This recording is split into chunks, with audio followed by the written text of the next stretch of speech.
Si Michael po, mga kababayan, pumunta doon hindi as abogado ni Sara, kundi as witness, mga kababayan, based doon sa invitation sa kanya. So nakita natin paulit-ulit na binibigyan ng pagkakataon in all rights to confidentiality, privacy, and secrecy over in all of my bank deposits, bank accounts, and bank transactions, including but not limited to savings, current, checking, as well as investment. So talagang magkakaalaman na sa next hearing, mga kababayan, lalo si Trillanes, ay siya susunod, mga kababayan, na magsasalita regarding sa SALN at tagong yaman ni Sara Duterte. Yung Madriaga affidavit, mga kababayan, bakit ito delikado para sa mga Duterte? Ito po, dahil hindi ito anonymous source. Dahil nagpapagang mga balita at pagtalakay sa mga isyu ng lipunan. Bulsa! Opinyon, banat at paglalantad sa katotohanan. Bulsa! What you see is what you get. You decide. Po, mga kababayan, pag-usapan natin po yung katatapos pa lang na hearing, yung impeachment hearing kay Sara Duterte. So napanood siguro din ninyo, most of us nanood, matindi yung naging pasabog ni Ramil Madriaga. Talagang with that testimony, naintindihan na natin kung bakit ni isa sa mga abogado ni Sara Duterte at si Sara Duterte mismo ay hindi pumunta. Si Michael po, mga kababayan, pumunta doon hindi as abogado ni Sara, kundi as witness, mga kababayan, based doon sa invitation sa kanya. So nakita natin paulit-ulit na binibigyan ng pagkakataon na makapagsalita si Sara Duterte, paulit-ulit na tinatawag yung kanyang pangalan, kaya lang siyempre wala naman talaga doon, walang plano na mag-appear. Pero siyempre para for the records purposes po, kailangan paulit-ulit tawagin yung kanyang pangalan kung dumating na ba siya. Talagang wala. So ang tanong, kung walang bigat ito mga testimonies, lalo na yung kay Ramil Madriaga, ang tanong, bakit takot? At bakit biglang naging agresibo yung kampo ni Sara Duterte? Bakit finailan niya, mga kababayan, ng perjury case si Ramil Madriaga? Bakit naghingi ng TRO sa Quezon City Court yung kanyang asawang si Mans Carpio para pigilan ang paglabas ng records, ng kanyang financial records? Si Ramil Madriaga, matik pumirma po ng waiver. Ayan, waiver of bank secrecy and consent. Pinirma na agad, mga kababayan, ni Ramil Madriaga. Binibigyan niya ng consent yung House of Representatives para matingnan yung mga dumaan na milyon-milyong pera. Yan, I hereby waive to the fullest extent permitted by law in all rights to confidentiality, privacy, and secrecy over in all of my bank deposits, bank accounts, and bank transactions, including but not limited to savings, current, checking, as well as investment or other banking products held with banks and other financial institutions. This waiver covers accounts held solely in my name jointly with others and or beneficially owned by me insofar as disclosure is necessary to implement the authority granted herein. Accordingly, I hereby expressly authorize and give my full consent to the NBI, including its director and any duly authorized agents, investigators, and personnel to request, obtain, receive, examine, authenticate, copy, extract, preserve, and retain any and all bank information and records pertaining to me. This authority includes, without limitation, account opening documents, KYC documents, specimen signatures, account numbers, account status, balances, bank statements, passbook, and ledger records, transactions, histories, deposit and withdrawal slips, fund transfer and remittance records, including PesoNet, InstaPay, SWIFT, and wire transfers, checks, and check images, inwards, outwards, remittance details, bank certification, and debit memos, ATM debit card details, transaction logs, online mobile banking access, logs to the extent maintained and legally disclosable in any related records or data kept by the concerned financial institutions.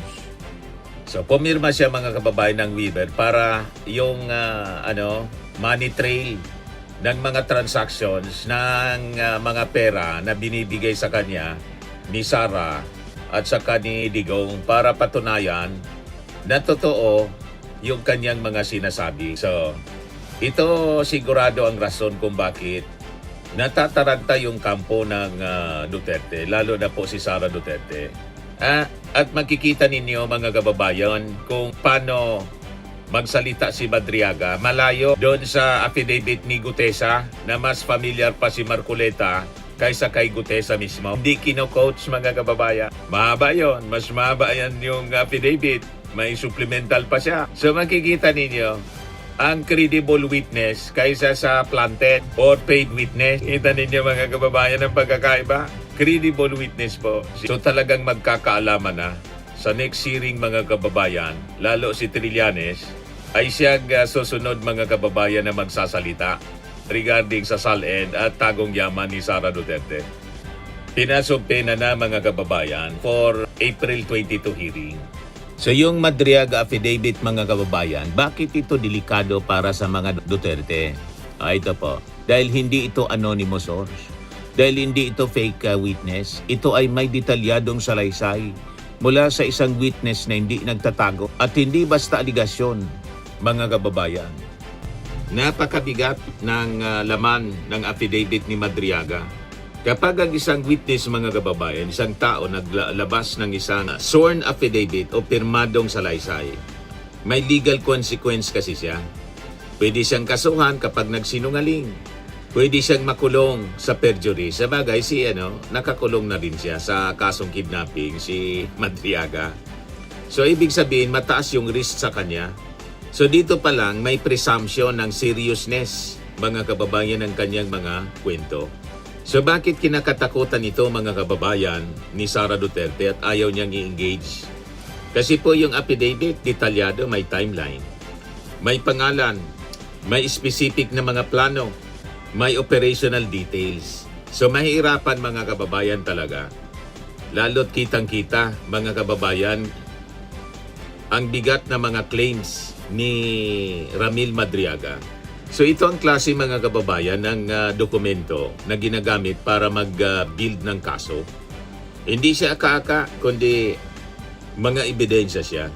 So ang pinakamatinding pasabog ni Ramil Madriaga, yung sinabi niya na Plan 2025. Ayon sa pirmadong sulat, mga kababayan ni Madriaga na ating binasa sa previous video natin, noong 2021 daw, pumayag umano si dating Pangulong Rodrigo Duterte na mag-running mate si Sara Duterte kay Pangulong Ferdinand Marcos Jr. Pero hindi para magtulungan kundi para sa isang plano for a plan of retaking the presidency from BBM by year 2025. Ayon sa pirmadong sulat na inilabas sa social media at sa mainstream media ni Ramil Madriaga at parte rin siya mga kababayan ng supplementa affidavit. So pag sinuri natin mga kababayan yung sulat ni Madriaga, yung kanyang pasabog, lumalabas na hindi pala siya simpleng political alliance, kundi isa siya entry strategy, infiltration strategy mga kababayan para makapasok sa loob ng gobyerno at pagkatapos magte-take over. So ito malinaw mga kababayan na political engineering, manipulation ng constitutional limits. Isa siyang kalkuladong plano. Sa political science mga kababayan, tinatawag siya na internal destabilization from within power structures. So ayon mga kababayan sa salaysay ni Madriaga, layunin daw na mag-serve si Sara ng less than 4 years. Tulad ng nangyari mga kababayan bilang Pangulo after na i-take over ang posisyon sa ating Pangulong Bongbong Marcos, tulad ng ginawa ni GMA kay Erap Estrada, para qualified pa siyang tumakbo sa 2028 presidential election. So malinaw siya po na political engineering at manipulation ng constitutional limits. So direkta mga kababayan na sinabi sa sulat ni Madriaga kung tumanggi daw si BBM na bumaba, extraordinary measures of overthrowing BBM should be considered tulad po ng impeachment, assassination, by poisoning, or any other means. So may legal at criminal implication siya. Hindi siya basta political issue lang mga kababayan. Isa siyang conspiracy to commit high crimes, threat to national security, grave felony under the revised penal code. At kapag may ganitong pahayag mga kababayan, hindi pwede itong i-ignore ng ating gobyerno. Malinaw yung plano, yung pattern ng destabilization, dagdag pa yung people power na ititrigger daw, may participation daw yung armed forces at PNP, active at retired. Civil unrest, gagatungan nila, civil disobedience. So ito po yung textbook ng destabilization na sequence, social unrest, institutional weakening, military intervention, power takeover. Yun ang summary, mga kababayan, ng sulat na pirmado ni Ramil Madriaga na kanyang nirelease kahapon. Madaling sabi, isa po siyang structured plan, matindi na plano. Lalo yung assassination scheme at civil unrest. Isa siyang scheme of assassination of government officials na kung saan yun daw yung top priority. So yun ang pinakamatinding bahagi. Hindi siya simpleng banta. Ito ay targeted violence mga kababayan. State destabilization siya. Intent to create chaos. Ganon yung in-expose mga kababayan ni Ramil Madriaga. So sa batas, pwede itong pumasok mga kababayan sa treasonous acts, terror-related frameworks, at conspiracy. Na ang sabi, mga kababayan, yung end goal po, kudita. So ayon mga kababayan kay Madriaga, magkakaroon ng social unrest at magiging daan ito po sa military coup. Na ang ibig sabihin, ang Palasyo Malacanang mismo, yung ating Pangulo, will be under siege. Diba, mga kababayan, talagang trinay na nila yon, hindi man nila tinatago. So ang ibig sabihin, direct attack, mga kababayan, yung plano nila to the seat of power at saka yung pagpapahina sa presidency.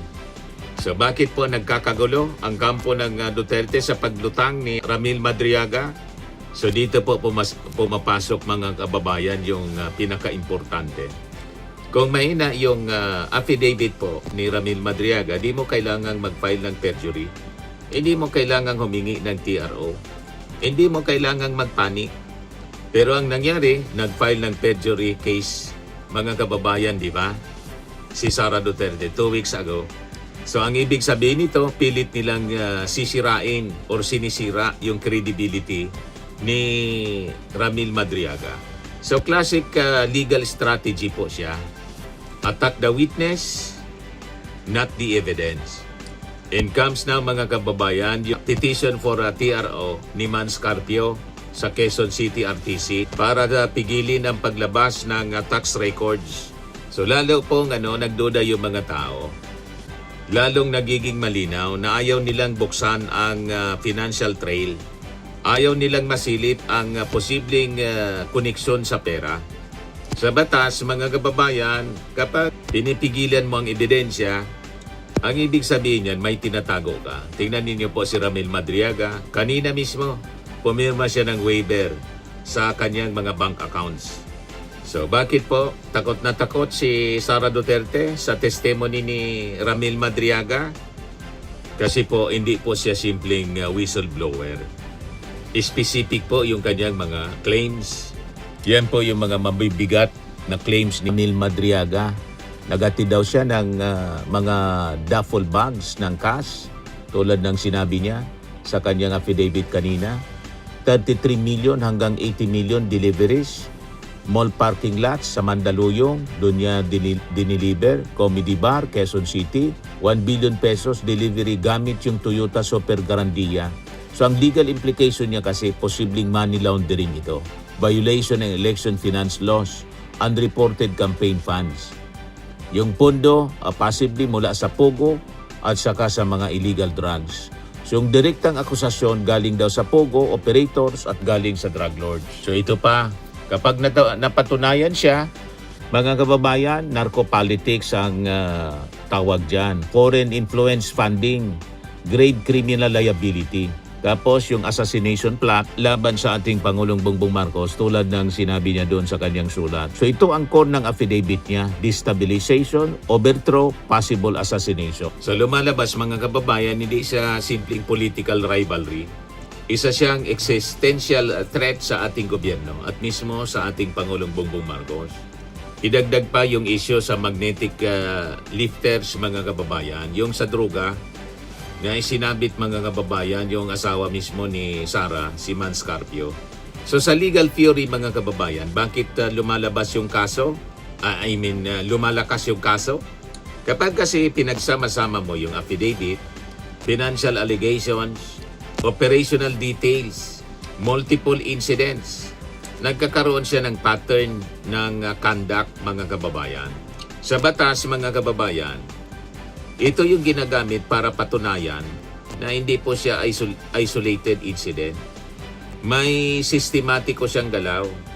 So sa political reality, takot hindi po tapang ang lumalabas ngayon sa kampo ng mga Duterte. Kasi po, kung walang basihan yung Madriaga Affidavit, dapat hayaan mo lang yan. Hindi ka dapat gagalaw. Hindi ka magpapapansin. Pero ang nangyayari, ang ginawa ni Sara at ng kanyang kampo, mga kababayan, mayroon silang aggressive legal countermeasures. Nandun yung attempt na i-block yung mga ebidensya. Plus yung character assassination po. So ang ibig sabihin niyan, hindi nila kayang i-dismiss. Kailangan nilang pigilan. So ang pinakapunto mga kababayan, hindi na po ito usapan ng opinion, political bias or narrative.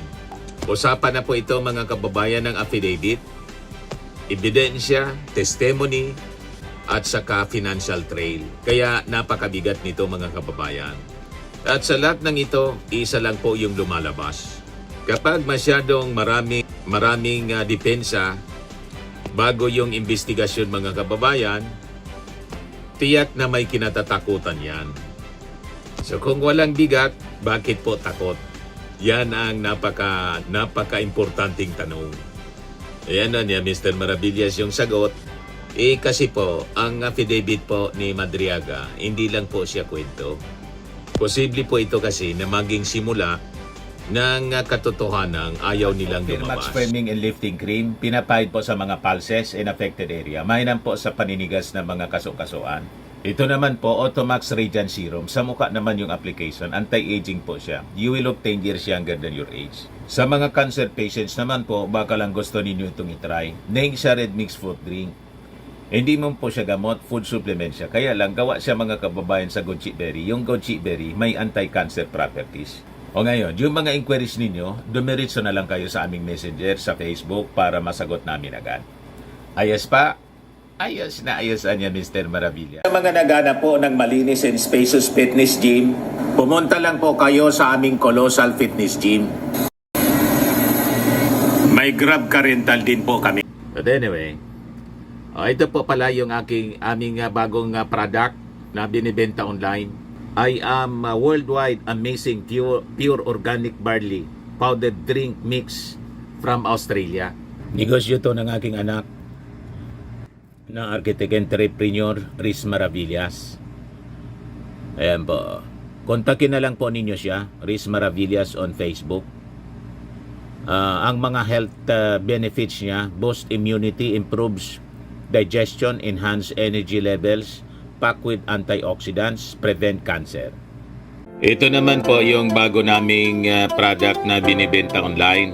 Eye Glow Serum, whitening po siya. Tingnan ninyo yung epekto sa aking anak na architect before and now. Yung mga inquiries po ninyo, dumiretso na lang kayo sa kanyang Facebook account, Riz Maravillas.